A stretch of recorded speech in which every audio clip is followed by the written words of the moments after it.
el catolicismo acepta la teoría de la evolución, pero tomando en cuenta como que Dios es un referente indirecto de la creación del hombre, ¿no? Y en cambio, cuando el protestantismo, lo que fue el protestantismo, y sobre todo lo que son hoy en día las agrupaciones evangélicas, sí aceptan la teoría del Génesis tal cual como está en la Biblia, literalmente. No son todos, como digo, son los evangélicos. Claro, esto que tú estás diciendo es interesante. Si uno acepta la teoría de Darwin, y esta teoría básicamente nos dice que por medio de la selección natural se van reteniendo aquellos rasgos que son más ventajosos para una especie, eventualmente una especie se va a ver adaptada a un hábitat sin necesidad de que haya un diseñador cósmico. Es decir, si nosotros tenemos una población de lagartos verdes y lagartos azules, ¿cuál es la población que probablemente va a sobrevivir en mayor proporción? La de los lagartos verdes. Obviamente, porque va a evitar la depredación, exactamente. Ahora, con el paso del tiempo, pues los lagartos azules van a ir desapareciendo y solo van a quedar los lagartos verdes. Uno se pregunta, bueno, ¿cómo llegó el lagarto, el color verde a la población de lagartos? ¿Fue porque Dios les dio el color verde o fue sencillamente un proceso de selección natural que eventualmente fue reteniendo a los más aptos? Bueno, yo me vería inclinado, y en eso coincido contigo, a postular que el color verde queda ahí no porque Dios se lo haya dado, sino sencillamente porque a través de este proceso de evolución mediado por la selección natural, que es un proceso que empieza al azar. Acordémonos que la selección natural es un proceso que empieza al azar, por eso la diversidad de lagartos y unos triunfan sobre otros. Claro. Por eso mismo. Del Partido Socialista de Venezuela. A mi lado se encuentra Adán Chávez, quien es el coordinador del comando de campaña, jefe de comando de campaña de acá de Barinas. del agua.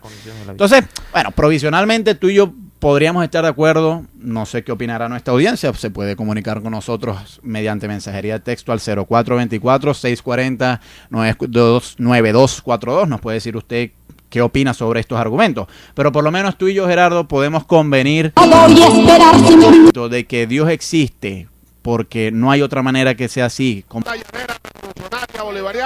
No es un buen argumento, porque enfrenta muchos problemas. Sí. Ahora, hay otros argumentos para defender la existencia de Dios. Hay muchos otros. Yo te podría decir, por ejemplo, que todo en el mundo es movido por otra cosa. Por ejemplo, este micrófono que yo tengo enfrente de mí, lo movió mi mano. Pero ¿quién movió a mi mano? Probablemente mi mano no se movió espontáneamente, se movió seguramente por la acción de las neuronas que yo tengo en el cerebro.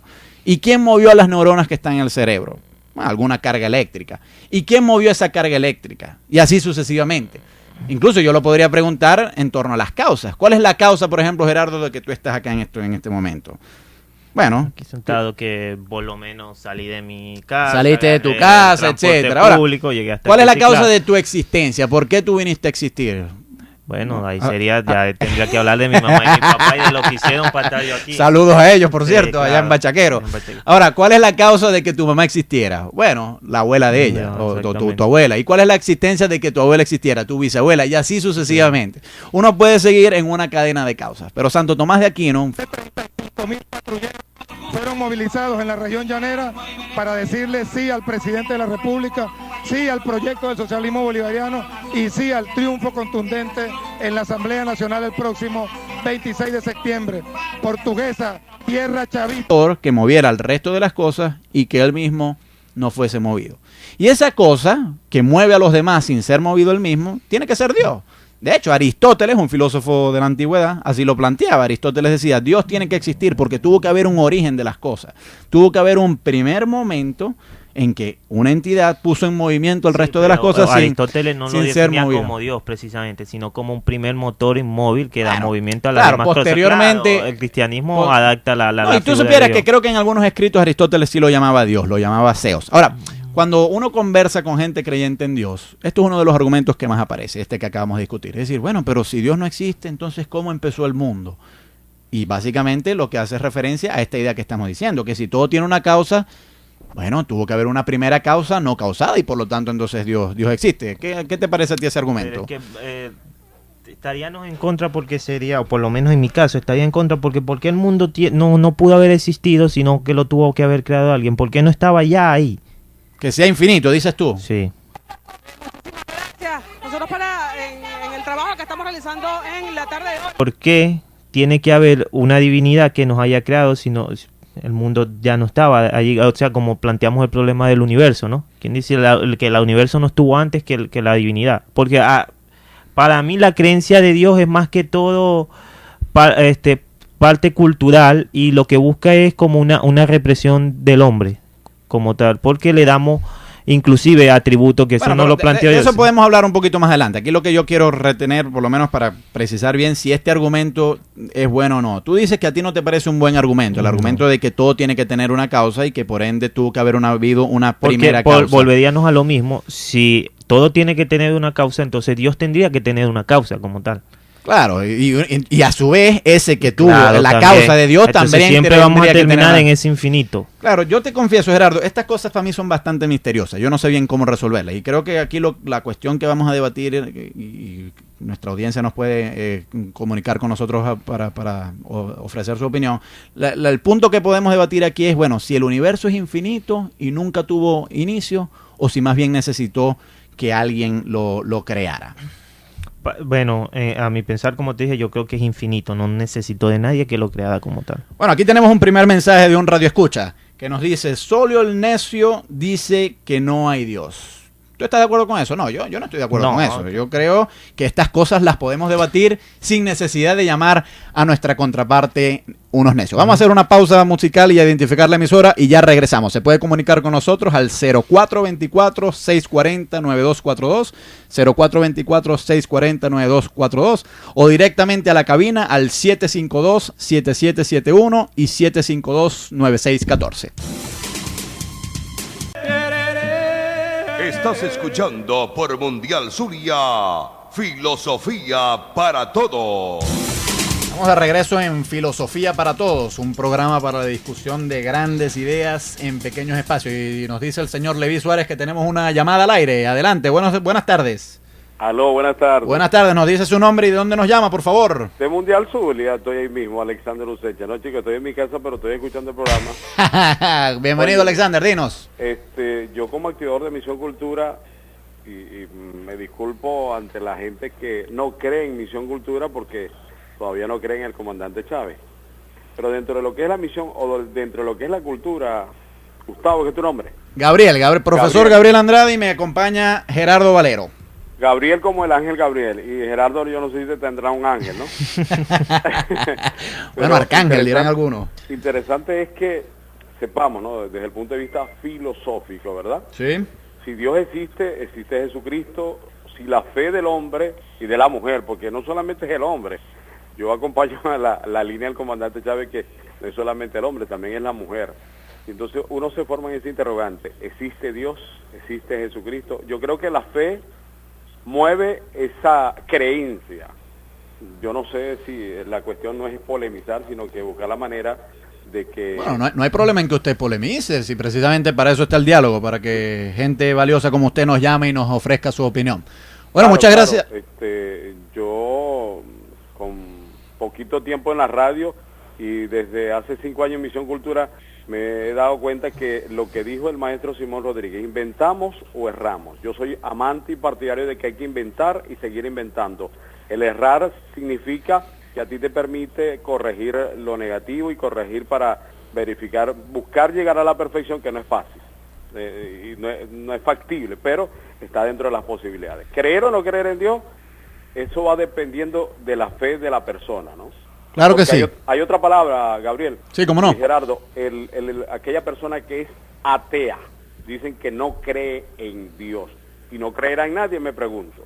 Bueno, gracias por su aporte. Gracias. A usted, efectivamente. Vamos a aclarar brevemente estos términos porque este oyente que nos llama es muy propicio lo que nos pregunta. Un ateo es aquel que no cree en Dios. Eso no implica que no crea en nada. Yo como ateo puedo creer en el hombre, puedo creer en el comandante Incluso, Chávez, puedo creer que estamos en una radio ahorita. En esta onda del marxismo, del socialismo, Marx, que es ateo, él cree en el hombre. Efectivamente. Entonces, el ser ateo no es que no se cree en nada, es sencillamente no creer que Dios existe. Ahora, no creer en una entidad suprema, en algo trascendente. Exactamente. Ahora, puede haber un nivel intermedio. Hay los teístas, que estos sí creen en Dios, y bueno, estos son los cristianos, los musulmanes, los judíos, etcétera.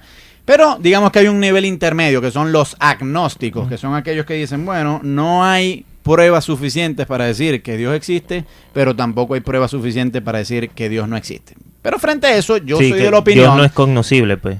Bueno, esa es aún otra forma de agnosticismo. Pero yo soy de la opinión de que si no hay pruebas a favor y no hay pruebas en contra, uno debe presumir que Dios no existe. No hay pruebas a favor de que el chupacabras existe. Tampoco hay pruebas en contra de que el chupacabra no existe. Ahora, frente a la ausencia de pruebas a favor o en contra de la existencia del chupacabra, yo creo que lo más sensato es asumir que el chupacabra no existe. Lo que pasa es que Alexander, si no me equivoco, el nombre de quien nos acaba de llamar, Sí. toca una parte importante, la fe. Y acordémonos que en última instancia el que cree en Dios, todo lo mueve a través de la fe, ¿no? Inclusive Lutero en sus postulados, en las 5 solas, la sola fide es fe, que en última instancia, a pesar de que la razón no nos dé prueba, hay que creer en Dios por la simple fe, ¿no? Y esto es lo que se viene a llamar lo que es la teología revelada. Permíteme leer un comentario de un radio escucha que nos envía. Nos dice, yo sí creo que Dios existe. Hay muchos hechos que dan fe de ello. Bueno, yo no veo esos hechos así tan a la vista, ¿no? Y si fuesen así, pues...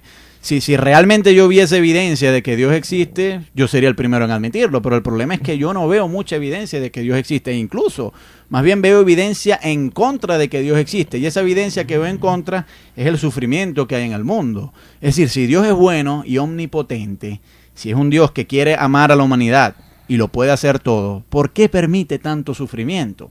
El sufrimiento en el mundo pareciera ser más evidencia de que Dios no existe. Sí, esto lo toca un filósofo alemán, Leibniz, que él nos dice en su problema de la teodicea que todo mal tiene como propósito un bien último, un bien. Inclusive San Agustín también nos dice algo más o menos parecido, ¿no? Que el mal no existe, sino que solamente la ausencia de bien. La ausencia de bien, efectivamente. Pero bueno, no nos metamos en aguas tan profundas, filosóficas, Gerardo, porque además yo creo que esas posturas, tanto la de Leibniz como la de San Agustín, son muy, muy, muy discutibles. Permíteme leer un mensaje que nos comenta nuestro amigo Alejandro Briones, quien nos sintonizó la semana pasada. Alejandro, tú no lo conoces, Gerardo, pero sí es un buen amigo mío de la Escuela de Sociología. Saludos a él. Nos dice Alejandro, creo que la existencia de Dios se explica en términos de la fe.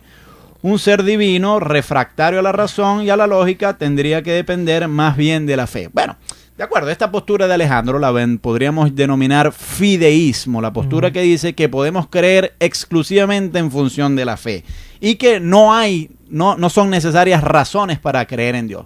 Según Alejandro, como nos está diciendo, creer en Dios es sencillamente un acto de fe. Decides cómo creer, cómo no creer.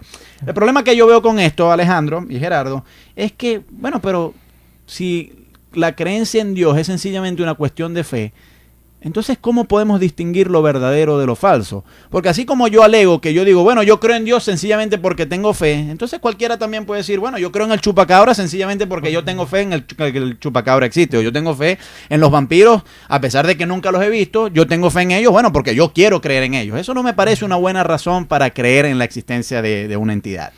Sí, en realidad es más que todo fideísmo, ¿no? Que en última instancia creemos en la fe y planteándonos otro aspecto, no, por lo menos me llegó un mensaje de una amiga que me pregunta si, Sodalina, por cierto, se llama ella, también de la Escuela de Filosofía, ya se va a graduar. Ella nos pregunta que si Dios tiene es omnipotente, es omnipresente, es infinito, ¿por qué? ¿Qué gana con crearnos nosotros, que somos seres finitos? ¿Qué gana él con eso? Bueno, buena pregunta. Esta pregunta se hizo mucho en la filosofía de la Edad Media. Y la verdad es que yo no sé bien qué filósofos le buscaron dar una respuesta. Sí sé que Santo Tomás de Aquino en la Edad Media trató de darle una respuesta a ello y los filósofos árabes también. Bueno, yo lo que creo que se podría responder a una pregunta como esa es que Dios nos creó por amor.